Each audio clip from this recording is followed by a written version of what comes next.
Why do women speak up less often than men at work, with friends and family, and especially in their romantic life?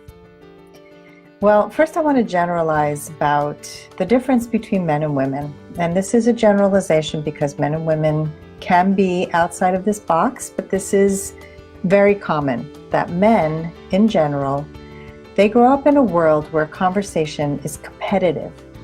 They look to get the upper hand. That's what they're after. They want to have the upper hand or to prevent other people from dominating them in conversation. Women grow up in a world where conversation is to be kind at all costs. We use conversation to connect and gain confirmation and support for our ideas. So if men use communication to gain status and independence, they will speak up more readily. They're not afraid to speak up. If women are nice at all costs, they will not speak up unless they feel safe.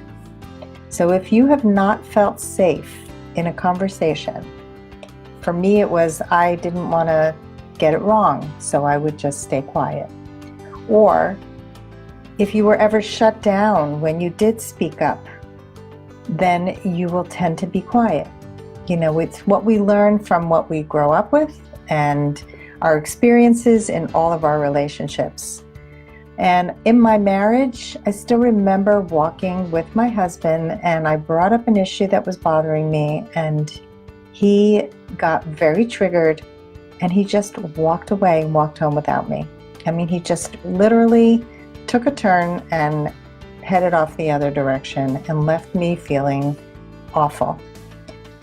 He did not enjoy having tough conversations. He felt very triggered by them. The same thing happened. We were on a 5-day cruise across the Atlantic on the QE2, and we were somewhere in the middle of our marriage. And his parents had come along on the QE2 as well because they were celebrating an anniversary, and my husband was a performer. He was performing on the boat, which is why we got to go on this cruise. And we were watching the sunset, just the two of us, and he said, "This is so beautiful. I want to watch it with my parents." And I said, "But we're here together, enjoying our time." And he just said, "Well, I'm going off to see my parents." And he left me on the deck alone. And that was the start of a 5-day cruise in which that night I had my first panic attack when I went to bed. And I know that it was in relation to feeling trapped, to feeling like I had no voice, that I was play acting in my life.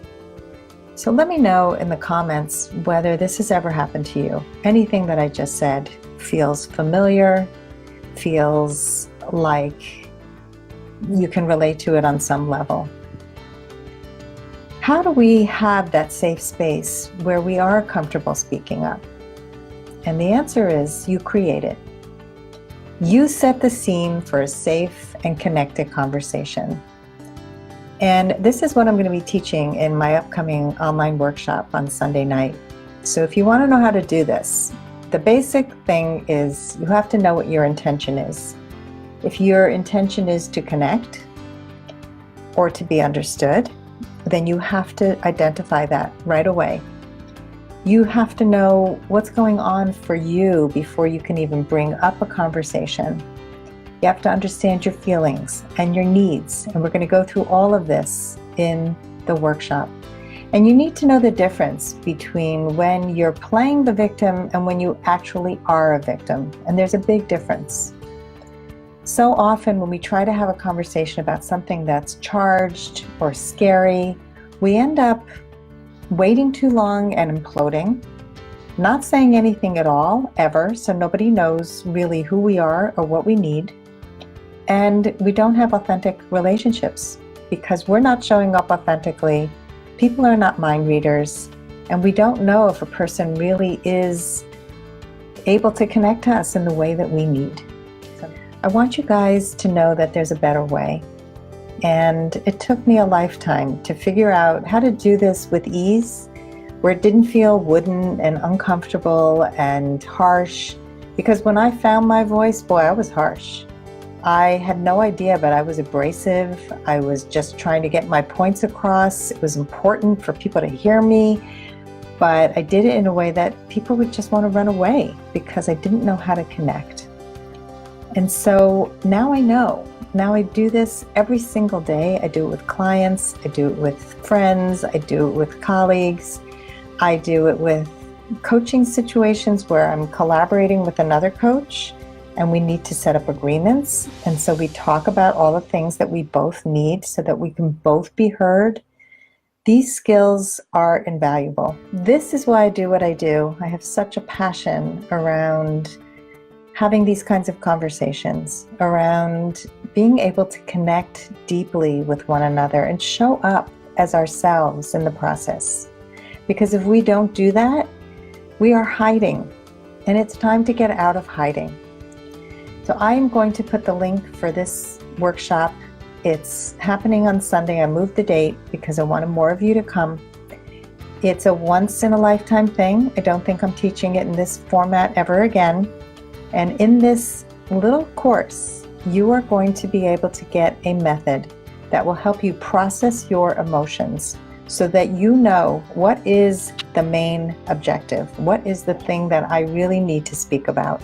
Often we get that confused with so many other things. We throw a whole bunch of things onto it and we don't even know what the point is. And then you're going to know how to get judgment and triggers out of the way. And you're going to know how to really access your feelings and your needs so you can speak from that place and be clear. How many of you have trouble being clear when you're triggered, when you have something to say that's charged?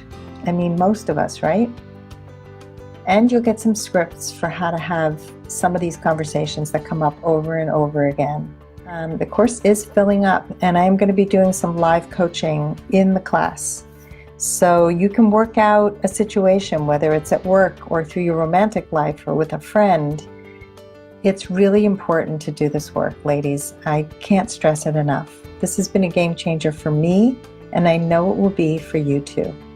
So if you have any questions, let me know, but I hope to see all of you guys in the class.